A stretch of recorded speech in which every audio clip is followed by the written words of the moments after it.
Hi, welcome. Thanks for joining us today. I'm sitting here with Xterra world champion Jimmy Riccitello, endurance athlete. He's also my dear friend and running partner.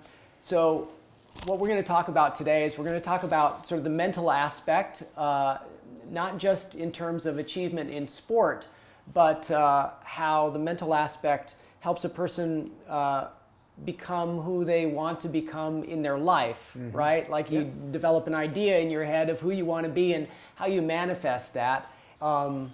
Life gets hard. It always gets hard, whether you're an athlete or not, right? We have our own private world, and there is pain, there is suffering in our own private world. And so in the context of sport, okay, here you are, and you know I love you. Okay? but you know, you're not like 6'2", 220, right? Right. You know, and so in terms of the body that you were given, you got the most out of it, totally. And so how is it when Jimmy Riccitello, like 5'6", 140, wins Xterra? How does that happen? Well, I think it's a combination of, for me, I was taught early on that getting the most out of myself from a physical, from a sporting aspect, centered around the brain. You know, Okay. I've got this engine. Maybe I don't have the best chassis, but a lot of that can be overcome if you're able to get 100% out of the attributes that you do have. And so how would you do that? Well, the visualization, you know, goal setting, visualization. I like to say mental toughness, but that. So tell me about that, because I think that mental toughness part, like give me a couple of examples of what you think you did that other people might not have done. Well, we've talked about this before. You know, a lot of athletes and a lot of people who exercise associate exercise with pain. Yes. And I was always given the tools that pain was like having a rock in your shoe or a blister, not going hard. Going hard should be associated with doing well, you know, because pushing yourself to the limit comes with certain level of discomfort. Yes, no question. And if you can focus on that and realize that that's good. Number one, it's good because you're pushing your So you're limits. kind of reframing the pain. You're giving a positive spin to it. Yep. And then you're realizing that, you know, a little bit further down the line, the more I was in sports, I realized that other people were defeated by that. You know, they weren't as motivated by it, and that applied both on race day and in training. You know, I would wake up in the morning, pouring rain. You know, and I was like, all right, nobody's riding today. I'm gonna ride. You know, and so you would ride in the pouring rain? Yeah, it got me out the door. Okay. Because it was a way for me to, you know, hard work pays off. It was a way for me to get extra credit on some of these guys. You know, it's super windy. I'm not riding today. Wind sucks. Yeah. And I would get out in it. You know, and it would. And I would embrace it. You know. So there's nothing magic about the mental toughness, other than you just keep. You're like the Energizer Bunny. You just keep going when everybody else is like, "I'm not going to do this." Well, I think if you cue into the fact that if you're okay with the notion that hard work pays off, you know, the more hard work you put in, the better you're going to get, and then you know, and then if your goal is to do well, you know, to win races, and eventually triathlon became my job. Well, I never thought of it as a job, but it was the way I made my living. So once you realize that you have opportunity when the conditions are hard, when you feel like crap. Everybody feels like crap. That's you know? right. And if you get yourself out 9 times out of 10, maybe 9.5 times out of 10, the day you feel the crappiest, you get done with a run and you feel better than you did when you started. Yeah.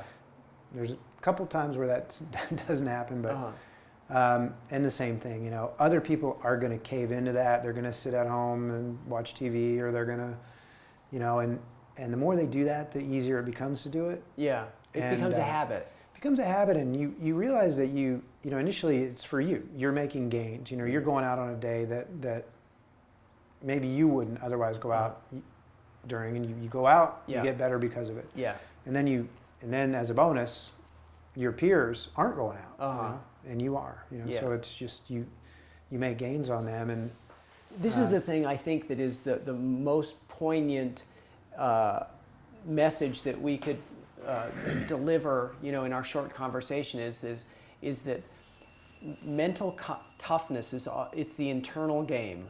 Whether you're sitting on a meditation cushion, and I don't know if you know, but sitting on a meditation cushion is painful.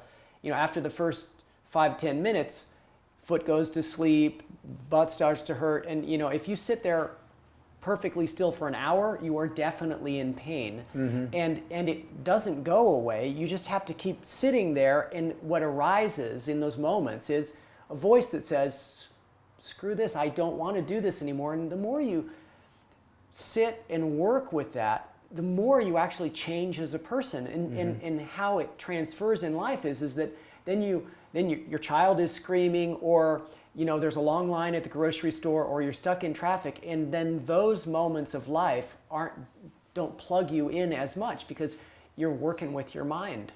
And yeah.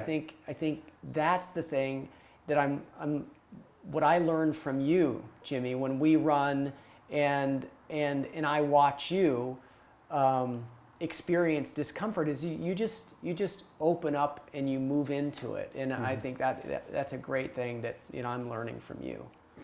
Well, I agree. We've talked about it, and I think part of being aware that that's what you're doing and that it's helping makes you better. And that's something that obviously you've helped me realize that, because initially it's just something you do because people tell you how to do it, and you realize that you personally get better from it. But you're right; it transfers into all areas, and I certainly have had times where I've completely lost it. Lost my temper, lost my patience. But a lot of times I do.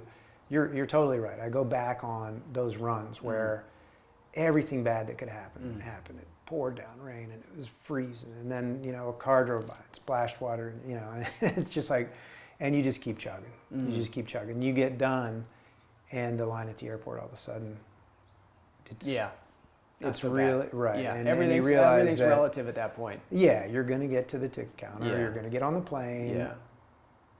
Preferably your original plane. Yeah. Anyway, yeah, it does carry over, and that's something now that for me the cool thing, and you know this better than I do because it's your business, but coaching is similar, and the people that have influenced me and helped me in my life, teachers, coaches. I now have a chance to sort of steer people that way, which is really cool. Yeah, that's fantastic. And also, just reinforces, just the snowball effect. Yeah. So. Well, Jimmy, thank you so much for spending time with me today. My pleasure. Love you. Yeah, and love you too. and thank you for joining us.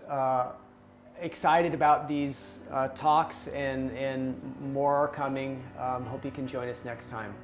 Thank you.